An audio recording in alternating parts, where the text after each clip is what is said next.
Attention, ce que vous étiez sur le point de voir dans cette vidéo va profondément choquer.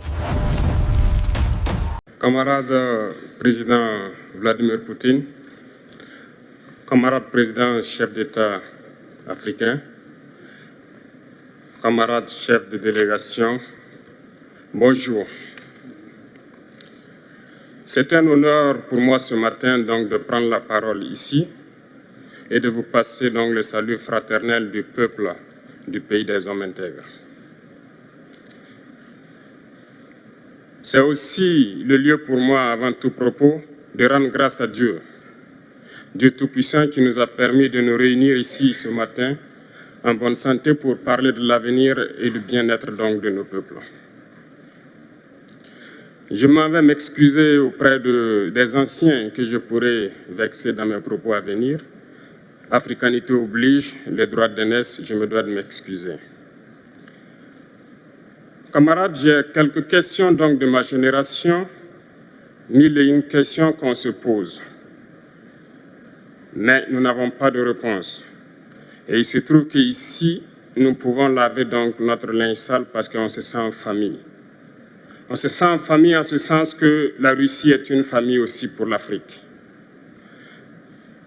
C'est une famille parce que nous avons la même histoire. La Russie a consenti d'énormes sacrifices pour libérer le monde du nazisme pendant la Seconde Guerre mondiale. Les peuples africains, nos grands-pères, ont été déportés de force aussi pour aider l'Europe à se débarrasser du nazisme.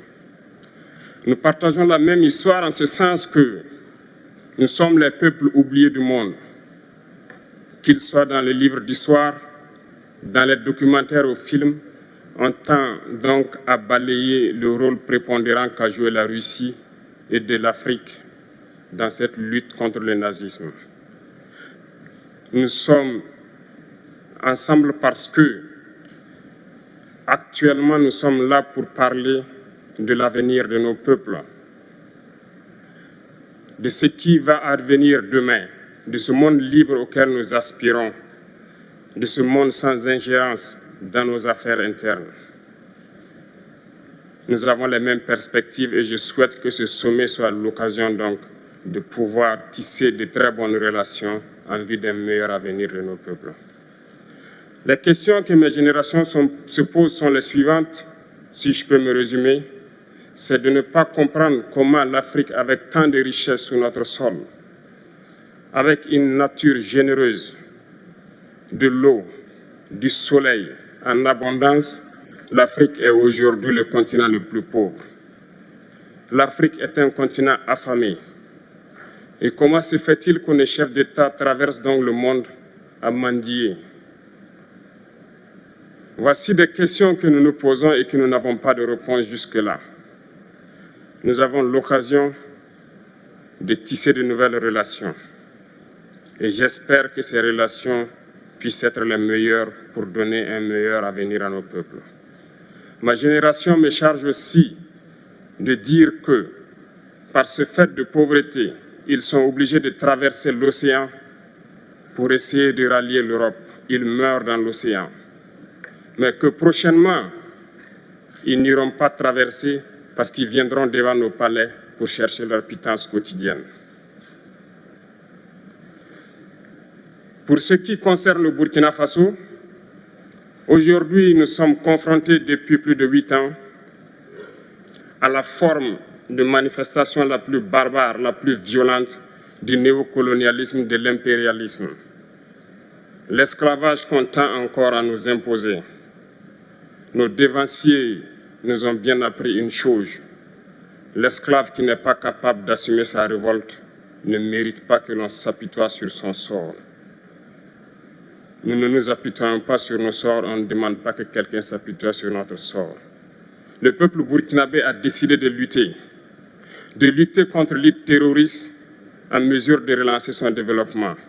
Dans cette lutte, des vaillants peuples, des vaillantes populations se sont engagées à prendre les armes face au terrorisme, ceux que nous avons affectueusement appelés les VDP, des volontaires. Nous sommes surpris de voir les impérialistes traiter ces VDP de milices et de tout type. C'est décevant.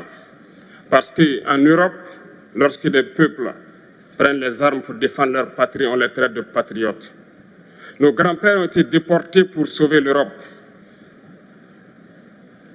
Ce n'était pas avec leur consentement, contre leur gré. Et bien au retour, on se rappelle bien qu'à Tiaroy, lorsqu'ils ont voulu revendiquer leurs droits élémentaires, ils ont été massacrés. Cela ne fait rien donc. Lorsque nous, peuple, nous décidons de nous défendre, on nous traite de milices. Mais là n'est pas le problème. Ce qui est le problème, c'est de voir des chefs d'État africains qui n'apportent rien à ces peuples qui se battent, mais qui chantent la même chose que les impérialistes en nous traitant de milices, en nous traitant donc d'hommes qui ne respectent pas les droits de l'homme. De quels droits de l'homme parle-t-on? Nous nous offusquons contre cela et c'est honteux. Il faut que nous, chefs d'État africains, nous arrêtons de nous comporter donc en marionnettes qui dansent à chaque fois que les impérialistes tirent sur les ficelles. Hier, le président Vladimir Poutine a annoncé donc l'envoi de céréales en Afrique. Nous sommes bien contents. Nous lui disons merci pour cela. Mais aussi, c'est un message passé à nous, chefs d'État africains, parce qu'au prochain forum, nous ne devrons pas venir ici sans avoir assuré, pour ceux qui ne connaissent pas la guerre, l'autosuffisance alimentaire de nos peuples. Nous devons prendre l'expérience de ceux qui ont pu déjà atteindre cela en Afrique, tisser de bonnes relations ici et tisser de meilleures relations avec la Fédération de Russie pour pouvoir assouvir les besoins de nos populations. Je ne serai pas peut-être long, le temps imparti est très court. Nous sommes obligés de nous arrêter à un moment donné. Mais je voudrais terminer en disant que nous devons donc rendre hommage à nos peuples qui se battent. Gloire à nos peuples, dignité à nos peuples, victoire à nos peuples. La patrie ou la mort, nous vaincrons. Merci, camarades. Alors, qu'avez-vous pensé de cette révélation choquante sur l'Afrique? Dites-le moi dans les commentaires juste en dessous. Aimez la vidéo si elle vous a